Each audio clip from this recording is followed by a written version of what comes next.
नमस्कार जोहार। इस वक्त आप देख रहे हैं ग्लोबल मीडिया अपडेट और मैं हूं आपके साथ श्रेया उपाध्याय। फिलहाल मैं मौजूद हूं राजधानी रांची के धरना स्थल पर, जहां तमाम संगठनों के द्वारा आज एक दिवसीय धरना प्रदर्शन का आयोजन किया गया है। हम पूरे मामले के बारे में जानेंगे विस्तार से, तो आइए शुरू करते हैं। हमारे साथ जुड़ चुके हैं पूर्व मंत्री रामचंद्र जी। हम इनसे जानेंगे कि आज आजसू के द्वारा जो एक दिवसीय धरना प्रदर्शन किया गया है, उसमें क्या कुछ मांगे थी स्टूडेंट्स की और क्या नाराजगी है मौजूदा सरकार से।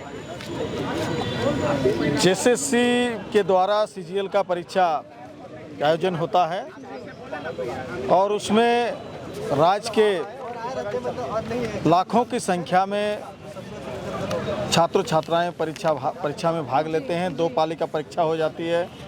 तीसरी परीक्षा में जाते हैं तो सूचना मिलता है कि प्रश्न पत्र का लीक हो गया।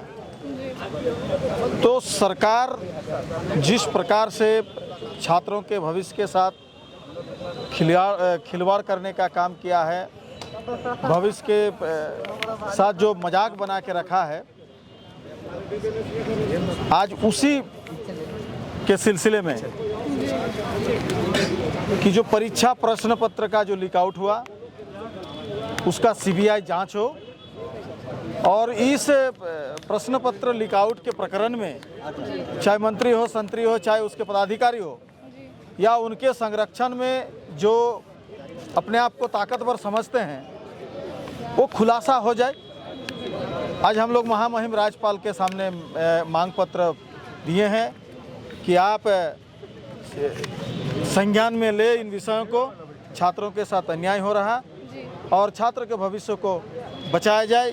जब ये मामला सामने आता है कि जेएसएससी के द्वारा जो परीक्षा आयोजन हुआ सीजीएल का, उसमें प्रश्न पत्र का आउट हो जाता है, तो माननीय अध्यक्ष श्री सुदेश महतो जी विधानसभा में बातों को रखते हैं। उस समय सरकार के पास कोई स्पष्ट जवाब नहीं रहता है। सरकार अपने जिम्मेदारी को या जिम्मेदारी से भागने के लिए, अपना करतूत को छुपाने के लिए आनन फानन में एसआईटी की गठन कर देते हैं और ऐसे ही एक तो रूटीन जो जांच होता है उस प्रकार के छोड़ देते हैं। आज हम लोग फिर से वही महामहिम राज्यपाल से मांग की है कि इसका अविलंब जांच हो और दोषी लोगों के ऊपर कानूनी कार्रवाई हो।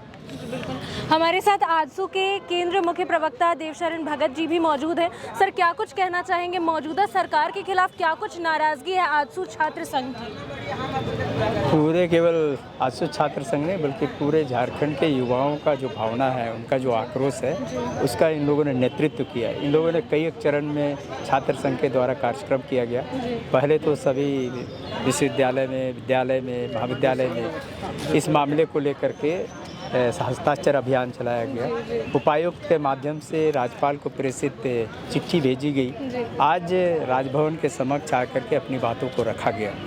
कुल मिलाकर के वर्तमान सरकार जो डींग हाँकती थी कि हम हर साल 5 लाख नौकरी देंगे, वो सरकार एक परीक्षा लेती है।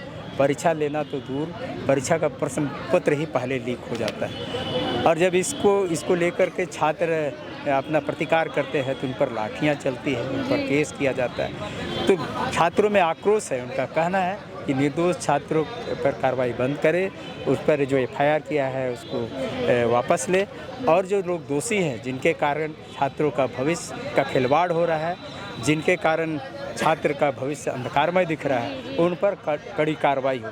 अभी जब एसआईटी का गठन हुआ, ये एसआईटी आनन फानन में गठन किया गया, ये वो बड़े मछलियों को नहीं पकड़ सकता है जो बुझाता है, क्योंकि इसमें पूरे सत्ता के संरक्षण में काम हो रहा है। इसलिए हम लोगों ने कहा कि इसका सीबीआई से जांच हो और उन पर कड़ी से कड़ी कार्रवाई हो जाए। सरकार ने जो नियम बनाया है, कम से कम उस नियम के तहत जो लोग दोषी पाए गए हैं या जो लोग चिन्हित हुए हैं, उनको तुरंत कार्रवाई होना चाहिए। इन्हीं मांगों को लेकर के आज राजभवन के समक्ष छात्र लोग आए थे। हम लोग बिल्कुल किसी केंद्र एजेंसी के द्वारा इस मामले की जांच होनी चाहिए।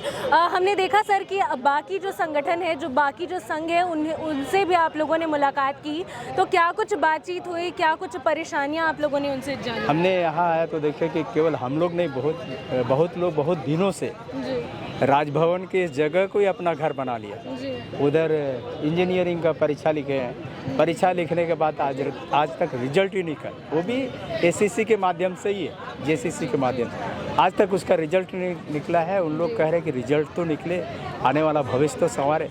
उसके लिए हम लोगों ने उनको आश्वस्त किया कि हम आपके साथ हैं, जिसका एग्ज़ाम हुआ है निष्पक्ष ढंग से हुआ है तो उसका रिजल्ट आना चाहिए। इधर पंचायत सेवक लोग हैं, इन पर आरोप है कि ये लोग रघुबर के ज़माने के पैदाइश लोग हैं, इसलिए इन लोग के साथ इनको जो पैसा मानदेय दिया जाता था वो भी नहीं मिल रहा है। एक एक पंचायत सेवक लोग लाखों रुपया इनका बकाया है, इन लोग का कहना है। तो पंचायत सेवक के साथ भी हमारी वेदना है, हम इनके साथ हैं।